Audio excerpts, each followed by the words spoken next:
Assalamualaikum. Selamat datang di sudut malam kita. Nama gue Raka, karyawan biasa di perusahaan kecil yang bergerak di bidang desain interior. Kalau lo tanya kenapa gue masih di kantor sampai lewat tengah malam, jawabannya simpel. Revisi klien. Dunia desain itu kadang gak kenal waktu. Klien minta hasil besok pagi, padahal malam udah hampir habis. Jadi malam itu cuma gue sendirian di kantor. Lampu neon di langit-langit berpendar samar. Pendingin ruangan masih nyala, tapi malah bikin suasana tambah sunyi. Dari luar kaca besar, di lantai 2, kota udah tidur. Cuma beberapa mobil lewat sesekali. Lampu mereka seperti garis cahaya yang cepat hilang. Di meja kerja laptop gue masih terbuka, dengan layar yang menampilkan revisi terakhir. Mata gue perih, tapi gue paksain terus. Wah, udah jam 12:30 aja. Gua gumam sambil melirik jam dinding, napas panjang keluar tanpa sadar. Kalau tahu bakal seribet ini, mending tadi gue nginep aja di kantor. Gue lanjut ngomel pelan. Gue matiin laptop, rapihin meja seadanya, dan matiin lampu ruangan satu persatu. Setiap klik saklar, ruangan makin gelap, makin sunyi. Di lantai bawah, cuma lampu lorong yang masih nyala. Warnanya kekuningan. Begitu keluar dari pintu depan, udara malam langsung nyambut gue dingin dan agak lembab. Motor tua gue, si hitam, udah nunggu di parkiran belakang. Helm gue taruh di spion, dan sebelum berangkat, gue lihat lagi ke arah gedung kantor. Gelap, tapi entah kenapa, gue ngerasa kayak ada bayangan yang berdiri di balik jendela lantai 2. Gue pikir itu cuma pantulan lampu jalan. Capek bisa bikin otak halu kan? Gue nyalain motor dan mulai jalan pelan keluar gang. Jalanan depan kantor sepi banget, hanya suara mesin motor yang nyisa dan angin malam yang sesekali lewat dari sela jaket. Di kiri kanan jalan cuma ada deretan pohon besar dan beberapa ruko yang udah tutup sejak sore. Lampu jalan juga gak semuanya nyala, beberapa berkedip, kayak lampu di film-film lama yang bikin suasana makin aneh.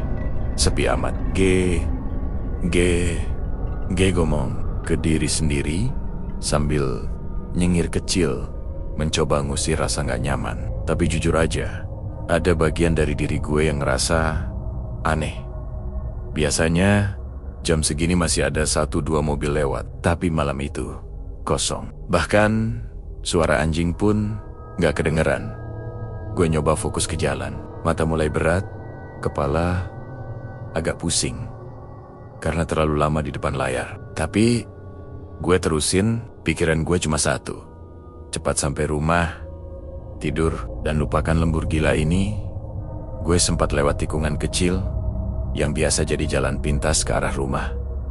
Dulu gue sering lewat situ kalau lagi buru-buru. Jalannya memang agak sempit, tapi bisa potong jarak hampir 10 menit. Malam itu gue ragu sejenak. Jalanan ke arah sana gelap banget. Gak ada satupun lampu yang nyala. Tapi entah kenapa, kaki gue refleks aja belokin motor ke arah situ. Begitu masuk jalan itu, hawa di sekitar langsung berubah. Anginnya beda, lebih dingin, lebih sunyi. Daun-daun di pepohonan di sisi jalan kayak bergerak pelan, padahal gak ada angin kencang. Suara jangkrik hilang. Dan di momen itu, gue baru sadar, satu-satunya suara yang gue dengar cuma suara napas gue sendiri. Gue ketawa kecil, tapi suaranya malah terdengar aneh di telinga sendiri. Halah, Ra, lu kebanyakan nonton cerita horor YouTube kali, gue bilang, mencoba mencairkan suasana. Tapi dalam hati, gue tahu ada sesuatu yang gak biasa malam itu. Rasanya kayak ada yang ngikut, bukan ngikut dalam arti nyata, tapi perasaan ditengkuk yang berat, kayak ada tatapan dari belakang. Gue sempat nengok sekali, kosong. Cuma bayangan pohon yang goyang, pelan kena angin. Capek banget, makanya halu. Gue bergumam lagi, sambil menepuk helm pelan. Tapi, perasaan itu gak hilang, malah makin kuat. Sampai akhirnya, di depan sana, gue lihat sesuatu, bukan sesuatu yang menakutkan, tapi sosok samar berdiri di pinggir jalan, seperti seseorang yang sedang menunggu tumpangan. Sosok itu berdiri di pinggir jalan, tepat di bawah pohon besar yang daunnya rimbun banget. Gua sempat melambat, bukan karena berani, tapi karena kaget aja. Di Kamseh ini, siapa yang berdiri sendirian di jalan sempit kayak gini? Dari jauh, gue cuma bisa lihat siluetnya. Badannya ramping, pakai baju panjang warna terang. Mungkin putih atau abu-abu, tapi susah dibedain karena lampu jalan redup banget. Rambutnya kelihatan panjang, terurai ke depan. Gue pikir mungkin dia orang yang butuh tumpangan atau lagi nunggu ojek online yang gak kunjung datang. Gue ngerem pelan, tapi sempat ragu. Ada perasaan gak enak di dada, campuran antara kasihan dan takut. Tapi suara kecil di kepala gue bilang, masa iya serem? Orang juga bisa aja butuh bantuan. Gue berhenti beberapa meter dari sosok itu. Back. Lagi nunggu siapa? Suara gue keluar agak serak karena udara malam dingin banget. Dia nggak langsung jawab, tapi setelah beberapa detik, gue denger suaranya pelan banget, hampir kayak bisikan. Mas, boleh nebeng nggak? Cuma sampai depan gang aja. Nada suaranya lembut, tenang, dan sopan. Tapi entah kenapa, bulu kuduk gue langsung berdiri. Ada sesuatu di balik nada itu, bukan suara orang yang biasa minta tolong di jalan. Tapi gue nggak tega juga nolak. Oh iya, boleh, naik aja. Mbak, gue sedikit geser badan ke depan, kasih ruang di jok belakang. Dia jalan pelan mendekat, langkahnya hampir nggak kedengeran. Begitu naik, motor sedikit miring. Gue refleks nyentak gas, tapi langsung kendaliin lagi. Nggak jauh ya mbak. Gue coba mencairkan suasana sambil melirik spion. Tapi di spion bayangan di belakang gue kabur. Mungkin karena pantulan lampu jalan, atau kaca spion gue yang berembun. Enggak mas, dekat kok, jawabnya datar. Setelah itu, hening lagi. Suara mesin motor jadi satu-satunya yang terdengar. Gue ngerasa berat di jok belakang, tapi anehnya makin lama makin berat. Kayak gue lagi boncengin dua orang. Gue gak berani nengok, gue cuman fokus ke jalan depan. Berharap gang yang dia maksud cepat kelihatan. Angin malam yang tadi dingin, sekarang malah rasanya menusuk tulang. Hidung gue sampai terasa kaku, napas keluar berasap tipis. Gue coba ngajak bicara lagi, biar suasana gak makin aneh. Mbak kerja juga? Kok bisa pulang larut begini? Diam, gak ada jawaban. Mbak, gue ulang, masih diam? Gue mulai ngerasa aneh. Dari tadi, setiap gue ngomong, dia cuma diam. Tapi, napasnya ada, pelan, teratur, tapi kedengeran di belakang telinga gue. Gue ngerasa getar kecil di jaket gue. Kayak angin lewat, tapi lebih halus. Gue paksa diri buat gak mikir macem-macem. Mungkin dia capek. Gue bujuk diri sendiri.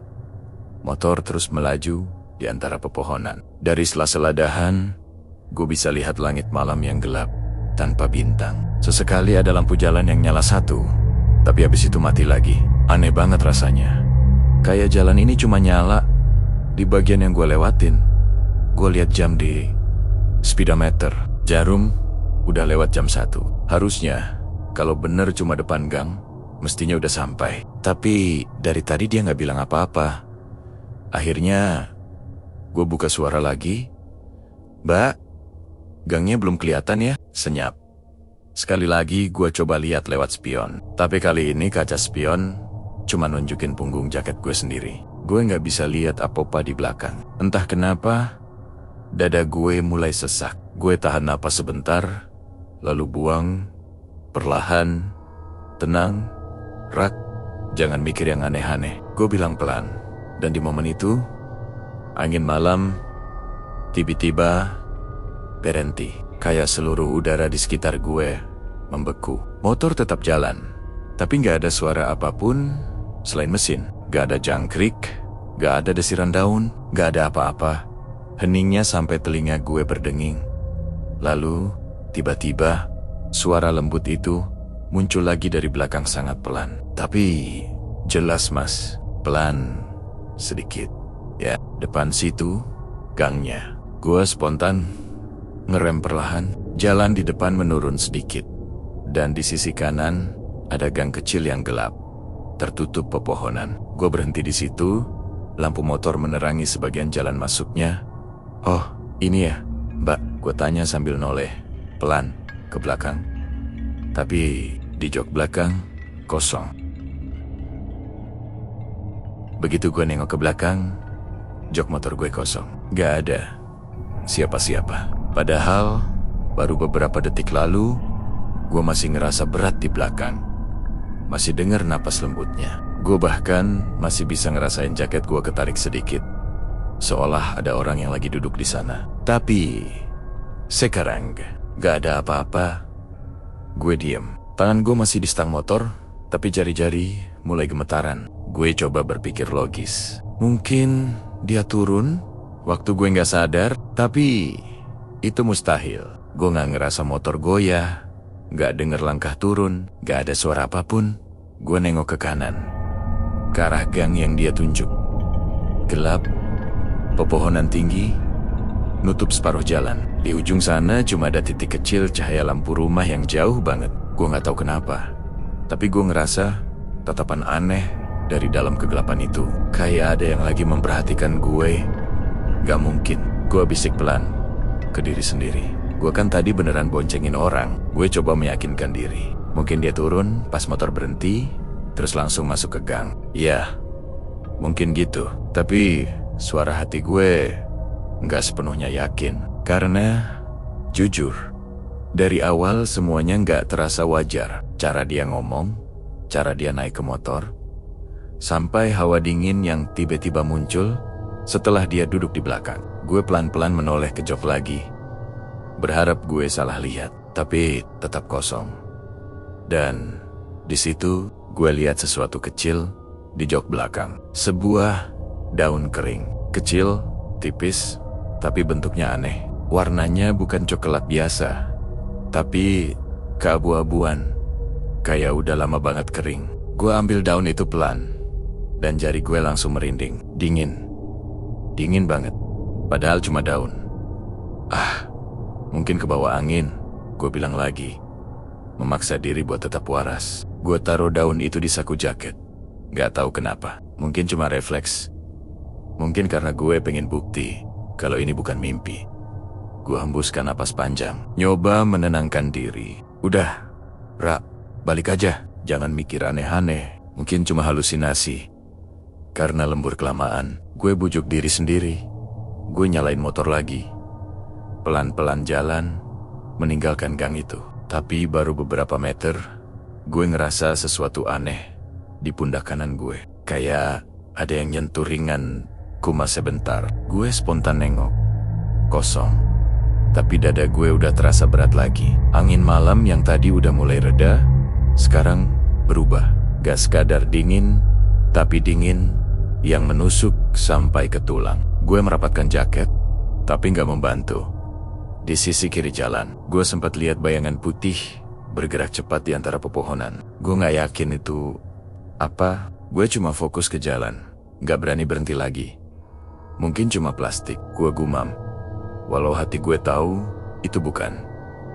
Setelah sekitar 5 menit, gue akhirnya sampai di jalan besar yang agak terang. Ada lampu jalan, ada beberapa motor lewat. Barulah gue bisa tarik napas lega. Rasanya kayak baru keluar dari dunia lain.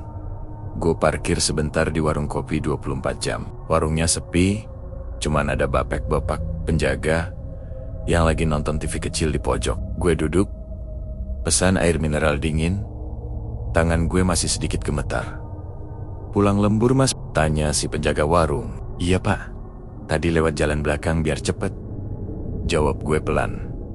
Bapak itu langsung noleh. Pandangannya berubah. Lewat jalan belakang, maksudnya jalan di sebelah pohon besar itu? Geng Gangguk. Iya, kenapa pak? Dia diam sebentar, lalu bicara dengan suara pelan, seolah nggak mau terdengar orang lain. Mas, kalau lewat situ malam-malam, jangan berhenti, ya. Apalagi kalau ada yang minta nebeng. Dulu, di situ pernah ada kejadian. Seorang perempuan kecelakaan pas mau pulang kerja. Katanya, dia suka minta tumpangan Kalau ada yang lewat tengah malam, terdiam. Tenggorokan gue terasa kering. Suara bapak itu masih bergema di kepala gue. Gue cuma bisa mengangguk tanpa komentar. Gue nggak tahu harus ngomong apa.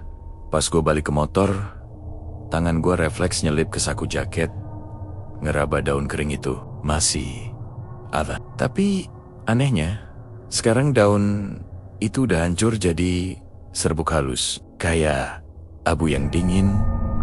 Gue buang pelan ke tanah, lalu pasang helm. Dalam hati, gue cuma bisa berdoa, semoga malam itu gak ada yang ngikut pulang. Gue tarik gas perlahan, gak berani nengok ke kaca spion. Karena entah kenapa, di ujung mata gue ngerasa ada bayangan samar duduk di belakang lagi. Gue lanjut jalan pelan dari warung kopi itu. Rasanya pengen sepet-sepet sampai rumah, tapi juga gak mau ngebut. Setiap kali gas gue tarik agak kencang, jantung ikut berdebar. Bukan karena takut jatuh, tapi takut sesuatu yang tadi belum benar-benar pergi. Udara malam makin dingin. Padahal jarak dari warung ke rumah cuma sekitar 15 menit. Tapi entah kenapa, perjalanan malam itu terasa panjang banget. Setiap tikungan terasa asing. Padahal itu jalan yang udah gue lewatin ratusan kali. Lampu-lampu toko yang biasanya terang, sekarang cuma tinggal beberapa yang menyala. Sisanya gelap, seolah kota ikut tertidur lebih awal.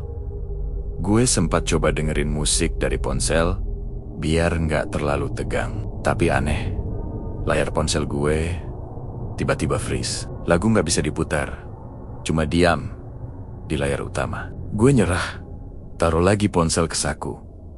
Sepanjang jalan, gue ngerasa ada sesuatu yang gak beres. Motor gue berat lagi. Rasanya kayak rem belakang nyangkut. Tapi pas gue berhenti di lampu merah dan nengok ke belakang, gak ada apa-apa. Ban normal, gak bocor. Gue berdiri sebentar, ngelus kepala sendiri. Udah, Ra, jangan panik. Udah lewat, kan? Gue ngomong pelan, lebih ke buat nenangin diri sendiri. Lampu merah berubah hijau, gue gas lagi. Tapi setiap kali motor gue jalan, gue bisa ngerasain hembusan halus dari belakang. Bukan angin biasa, tapi kayak ada napas yang keluar pelan-pelan. Dekat banget sama leher gue. Gue gak berani nengok. Gue cuma pejam mata sesaat sambil terus jalan. Mungkin cuma angin. Gue yakinin diri, tapi di dalam hati, gue tahu itu bukan. Beberapa kali gue sempat lihat pantulan aneh di kaca spion. Bayangan samar, gak jelas bentuknya.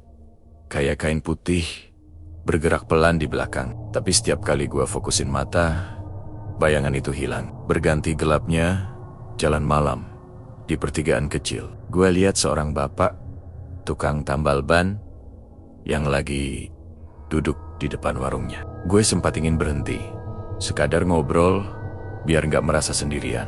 Tapi pas gue lihat lagi, warung itu ternyata kosong. Cuma ada kursi plastik yang terbalik dan papan tambal ban yang sudah lapuk. Padahal tadi kayak ada orang duduk. Gue gumam pelan. Gue terusin jalan. Tapi pikiran gue mulai berat. Kayak ada kabut di kepala. Antara ngantuk, takut, dan bingung campur jadi satu. Jalanan di depan mulai menanjak. Dan di kiri, ada deretan pohon besar yang daunnya bergoyang perlahan. Gue coba alihkan pandangan. Tapi di antara sela pohon itu, gue lihat sesuatu yang bikin napas gue tertahan. Ada bayangan putih berjalan pelan di antara batang pohon, sejajar dengan arah motor gue. Gak jelas bentuknya, tapi gerakannya halus banget. Dan yang bikin bulu kuduk gue berdiri, bayangan itu gak nginjak tanah. Gue langsung nunduk, pura-pura gak lihat apa-apa. Fokus ke jalan. Nafas gue mulai berat, dan jari digas sedikit gemetar. Gue paksa motor terus jalan, walaupun rasanya pengen banget berhenti. Sekitar 2 menit kemudian, tiba-tiba suara motor gue berubah, kayak tersendat. Padahal bensin masih penuh. Suaranya berat, seperti ada yang menahan dari belakang. Gue pelan turunkan kecepatan. Tapi anehnya, motor nggak berhenti juga. Rasanya seperti ada dorongan yang tetap bikin motor maju.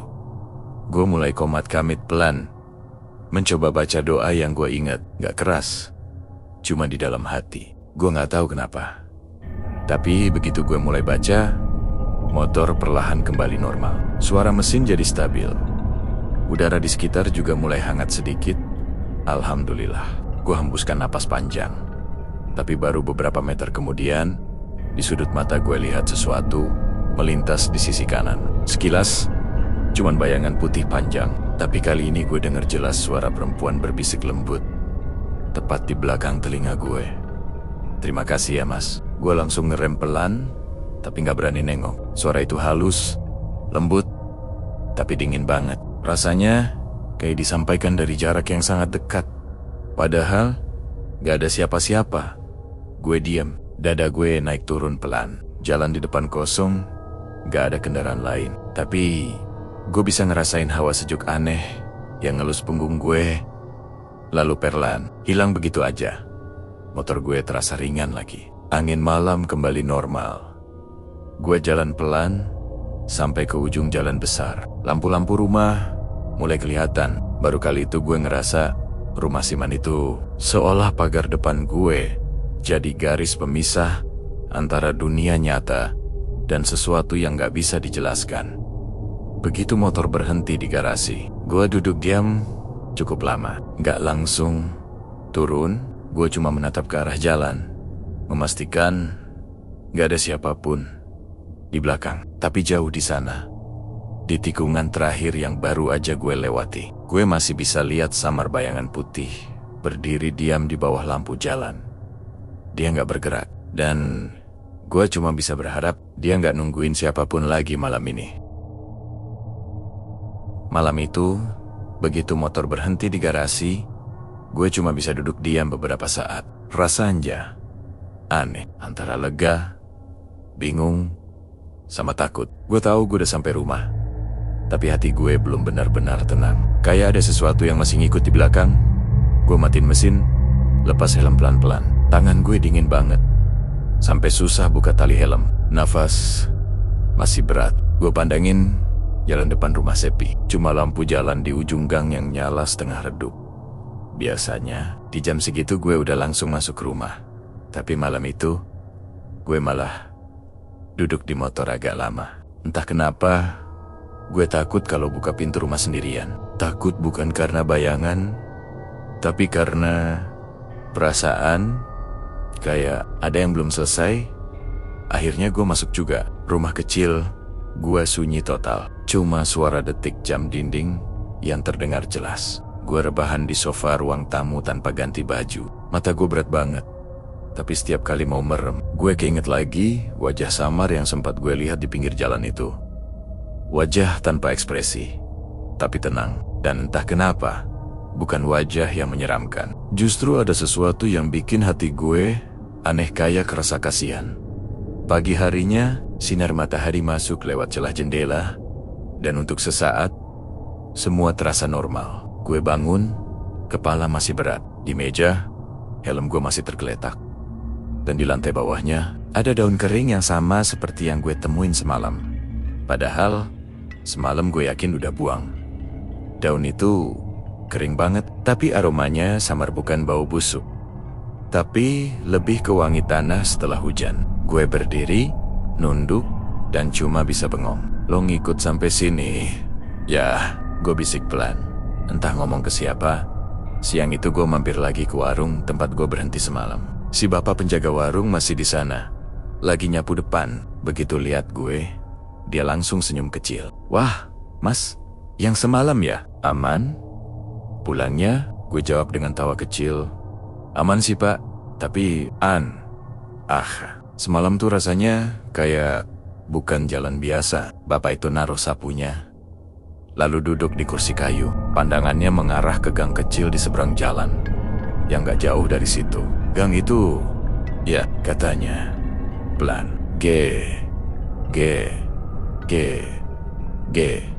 Geng ganggu." "Iya, yang di bawah pohon besar itu." Bapak itu menarik napas panjang sebelum bicara lagi. "Dulu, Sebelum jalan besar ini diperlebar, gang itu jalan utama. Banyak orang lewat situ kalau mau ke stasiun lama. Tapi beberapa tahun lalu, ada kejadian. Seorang perempuan pulang lembur sendirian. Katanya, dia ditabrak motor pas mau nyebrang, tapi nggak sempat dibawa ke rumah sakit. Sejak itu, orang-orang bilang, kalau malam Jumat, suka ada yang minta nebeng di sana. Katanya, cuma minta sampai depan gang. Gue nggak langsung jawab. Gue cuma diem, nunduk, ngelihat aspal yang retak di depan kaki gue. Dalam hati gue ngerasa campur aduk. Takut iya, tapi juga kasihan. Dia cuma pengen pulang. Ya pak, gumam gue pelan. Bapak itu menatap gue sebentar, lalu angguk pelan. Mungkin. Tapi, mas, jangan berhenti kalau lewat situ malam-malam lagi. Kadang, mereka nggak sadar, udah nggak di dunia kita. Perkataan itu nancep banget di kepala gue. Sampai malam pun masih terngiang. Di rumah, waktu gue buka jendela, pandangan gue langsung ke arah ujung gang kecil di seberang jalan besar. Dari jauh, kelihatan sepotong jalan menurun dengan pepohonan di kiri kanannya. Siang hari, gang itu kelihatan biasa aja. Tapi, malamnya, entah kenapa, bayangan pepohonan di sana selalu lebih gelap dari tempat lain. Beberapa hari kemudian, gue lewat situ lagi, tapi kali ini siang. Gue berhenti sebentar. Lihat ke arah gang. Udara di sana lembab, sunyi. Di salah satu batang pohon besar di tepi jalan, ada karangan bunga plastik lama yang udah pudar warnanya. Mungkin orang dulu pernah naruh itu buat mengenang seseorang. Gue berdiri diam di situ.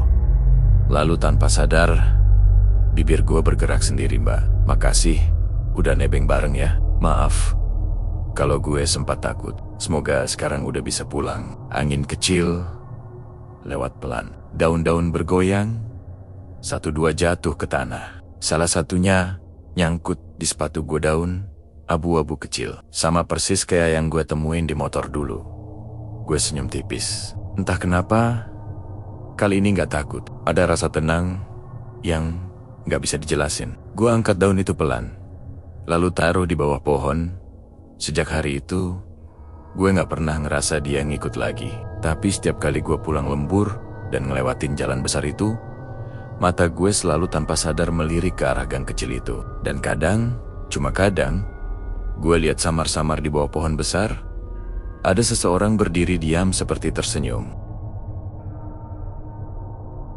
Udah seminggu lewat sejak malam itu, tapi entah kenapa, setiap kali gue ngeliat motor di garasi, dada gue langsung sesak. Motor itu masih sama, masih berfungsi normal, tapi gue gak pernah lagi berani pakai. Kalau malam, setiap kali gue coba nyalain, suara mesinnya bikin ingatan gue balik ke malam itu. Suara napas di belakang, bayangan di spion, dan ucapan lembut yang masih terus terulang di kepala gue. Mas, pelan sedikit ya, depan situ, gangnya. Kalimat itu muncul di kepala gue setiap gue sendirian. Kadang waktu lagi kerja, kadang saat baru mau tidur. Suaranya pelan, tapi jelas banget. Kayak bisikan dari belakang telinga. Awalnya gue pikir itu cuma sugesti, efek dari ketakutan yang belum sembuh. Tapi malam ketiga, setelah kejadian, gue ngalamin sesuatu yang bikin gue bener-bener gak bisa tidur. Waktu itu jam 2 dini hari. Gue kebangun karena ngerasa kamar gue dingin banget. Padahal AC mati. Gue buka mata pelan. Dan di langit-langit kamar, gue lihat sesuatu. Bayangan samar bergerak pelan di dinding. Seolah ada seseorang jalan di luar jendela. Padahal kamar gue di lantai 2. Gue gak bisa gerak. Napas gue berat banget. Kayak ada beban di dada. Mata gue tetap ke arah jendela. Dan untuk sepersekian detik, gue lihat siluet perempuan berdiri di luar. Diam aja, gak ngapa-ngapain, tapi itu cukup buat bikin tubuh gue kaku sampai pagi. Sejak malam itu, gue gak pernah tidur tanpa lampu nyala. Tiap kali gue matiin, bayangan itu datang lagi. Bukan wujud yang jelas, tapi cukup buat bikin gue gak bisa tenang hari demi hari. Gue berusaha ngeyakinin diri kalau semua cuma sisa trauma. Gue bahkan sempat ke psikolog kantor, pura-pura bilang kalau gue lagi stres karena kerjaan. Tapi waktu disuruh cerita tentang penyebab stres, lidah gue keluh. Gue gak bisa bilang kalau yang ganggu gue bukan manusia. Yang aneh, meski gue udah hindarin jalan itu, selalu aja ada tanda-tanda kecil yang muncul. Suatu pagi, gue nemuin daun kering abu-abu di jok motor. Pernah juga, waktu gue nyalain mesin, kaca spion kanan tiba-tiba berembun dari dalam, padahal motor baru dicuci dan lagi panas. Puncaknya, semalam gue baru pulang dari kantor, agak malam lagi. Kali ini gue naik ojek online, bukan motor sendiri. Gue sengaja pilih rute jauh biar gak lewat gang itu. Tapi begitu motor ngelewatin tikungan lain di jalan besar, sopir ojek tiba-tiba ngerem. Mendadak. "Mas, tadi lihat gak?" katanya. Suaranya gemetar. "Lihat? Apa?" Gue jawab. Jantung langsung deg-degan. Kayak ada yang nyebrang barusan. Perempuan. Tapi hilang. Gue gak jawab. Gue cuma tunduk. Pura-pura gak dengar. Tapi dalam hati, gue tahu persis siapa yang dia maksud. Karena di kaca spion kecil motor itu, gue sempat lihat sekelebat bayangan putih berdiri di pinggir jalan. Sama persis seperti malam pertama gue boncengin dia. Sampai rumah, gue langsung matiin lampu garasi. Tapi waktu gue tutup pintu, sesuatu bikin gue berhenti. Di jok motor gue sendiri, motor yang udah seminggu gak gue pakai, ada jejak tangan samar di debu. Kecil, ramping, seolah seseorang pernah duduk di situ. Gue berdiri lama di depan pintu, gak tahu harus ngapain. Gue pengen marah, pengen teriak, tapi gak bisa. Yang keluar cuman bisikan kecil dari bibir gue sendiri. "Mbak, maunya apa sih?" Dan di momen itu, entah gue mimpi atau enggak, gue denger jawaban. Suara itu muncul lagi, lembut, pelan, tapi jelas. "Mas, temenin pulang ya." Gue gak tahu gimana harus nyeritain bagian itu ke siapapun. Sekarang, tiap malam, gue tidur dengan helm di sebelah tempat tidur. Entah kenapa, itu satu-satunya hal yang bikin gue agak tenang. Tapi kadang, pas pagi tiba dan gue bangun, helm itu udah gak di tempatnya. Selalu berpindah ke atas jok motor. Dan setiap kali gue periksa, selalu ada daun kering abu-abu di sebelahnya.